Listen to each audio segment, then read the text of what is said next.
Relationship ఉంది. వాళ్ళ మధ్యలో ఉన్న స్నేహ సౌరభాలు అనేవి మనందరికీ తెలుసు. అందుకే మనం ఎలక్షన్ క్యాంపెయిన్ ముందు కూడా ఆయన డైరెక్ట్గా ప్రచారానికి వెళ్ళారు. ఆయనకు స్నేహ సంబంధాలు పెట్టుకున్నారు. Is a direct supporter to Trump. ఆయన అంటే అనొచ్చు ఆ మాట, ఒక వెటకారంలాగా అంటే అనొచ్చు. వాళ్ళకు తెలియకుండా అయితే జరగదు కదా.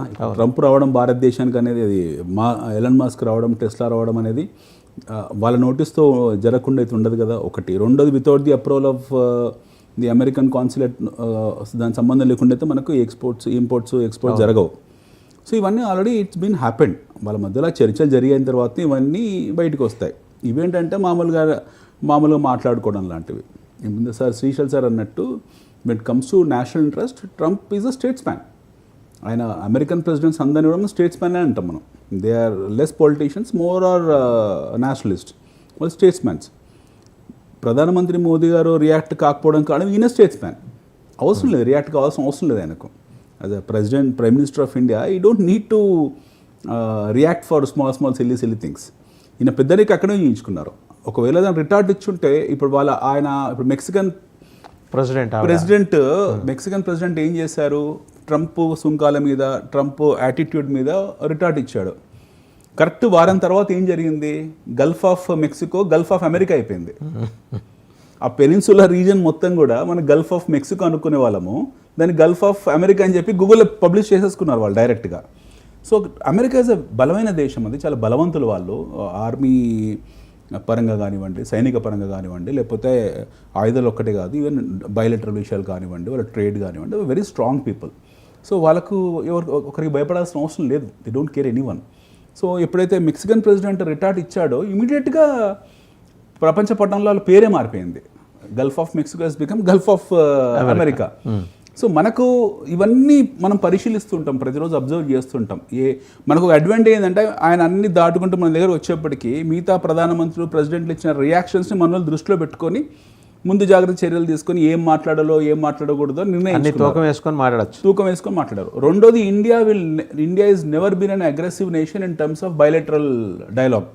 మనం ఎప్పుడు బయలెటరల్ డైలాగ్లో అగ్రెసివ్ కాదు. మనం ఆచితూచి చాలా జాగ్రత్తగా మాట్లాడతాం. ఈవెన్ మొన్న రష్యా ఉక్రెయిన్ యుద్ధంలో కూడా we have taken as very strong stands. మనకు ఒకవైపు మిడిల్ ఈస్ట్లో యుద్ధం జరుగుతున్న సందర్భంలో కూడా we had our stands. And ఇక్కడ ఏంటనంటే మనం చూడాల్సింది, ట్రంప్ సుంకాలు ఎందుకు విధిస్తున్నాడు, భారతదేశాన్ని టార్గెట్ చేస్తున్నాడు అంటే, భూమండలం మీద మనకు 204 దేశాలు ఉన్నాయి, 180 కరెన్సీలు ఉన్నాయి, అందులో 9 ప్రధానమైన కరెన్సీస్ ఉన్నాయి. సో ఇక్కడ ఇష్యూ ఏంటి? America is sitting on trade డెఫిసిట్లో. when it comes to exports and imports లో, they are sitting on a deficit of 60%. Right. వాళ్ళ ఎక్స్పోర్ట్స్కు వాళ్ళ ఇంపోర్ట్స్కు మధ్యలో ఉన్న గ్యాప్ వచ్చేసి 60% ఉంది. Which not a small thing, it's a very very big thing for country like America. So వాళ్ళకి ఎప్పుడైతే trade డెఫిసిట్లోకి వెళ్ళిపోయారో, ఆ భయం వాళ్ళకు ఉంటుంది స్వతహాగా. అండ్ ఇంకోటి ఏంటంటే, they are the largest consumers of the world production. ప్రపంచంలో ఏ మూల ఏ వస్తువు తయారు చేసినా సరే వాళ్ళు దాన్ని ప్రొడ్యూస్ చేసుకుంటారు. వాళ్ళ పర్చేసింగ్ పవర్ ప్యారిటీ అవుతుందో తగ్గిపోతుంది, ట్రేడ్ డెఫిసిట్ పెరుగుకుంటూ పోతుంది, డాలర్స్ ప్రింట్ చేసుకుంటూ వెళ్తున్నారు, ఫెడరల్ రిజర్వ్ బాండ్స్ ప్రింట్ చేసుకుంటూ వెళ్తున్నారు. ఒకవైపు ఇన్ఫ్లేషన్ పెరుగుకుంటూ వెళ్తుంది, ఇంకోవైపు చైనా లాంటి దేశాలు వాళ్ళకు లాస్ట్ 30-40 yearsలో ఛాలెంజ్ విసిరారు. నిక్సన్ తర్వాత China has become very strong.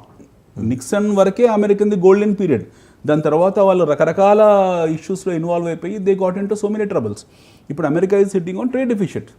వాళ్ళ బాండ్స్ అన్ని మెచ్యూరిటీకి వచ్చాయి. ఈ నెల 26-27 తారీఖు నాడు $9 trillion వాళ్ళు they have to clear it of.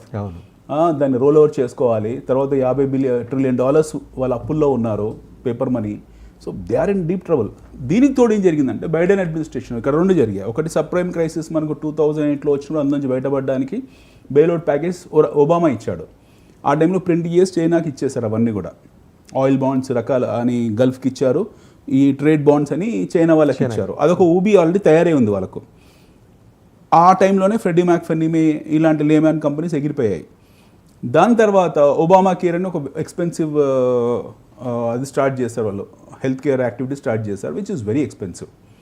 అది ట్రంప్కి మొదటి నుంచి నచ్చదు. ఎందుకంటే ఈ దేశంలో చాలామంది ఇమిగ్రెంట్స్ ఉన్నారు, వారు మనోళ్ళు కాదు, మన ట్యాక్స్ పేయర్స్ కాదు, వాళ్ళు ఎవరో బయట నుంచి వచ్చిన వాళ్ళు, వాళ్ళకి మన ట్యాక్స్ పేయర్స్ బయట నుంచి వచ్చిన వీఆర్ పేయింగ్ అని చెప్పి అప్పటి నుంచి ట్రంప్ కొనడం స్టార్ట్ చేశాడు.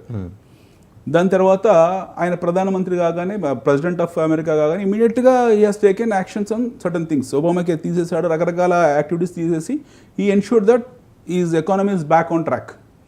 ఆయన పోయారు. దాని తర్వాత మళ్ళీ బైడెన్ వచ్చారు. బైడెన్ రాగానే రకరకాల యుద్ధాలు జరిగాయి మనకు.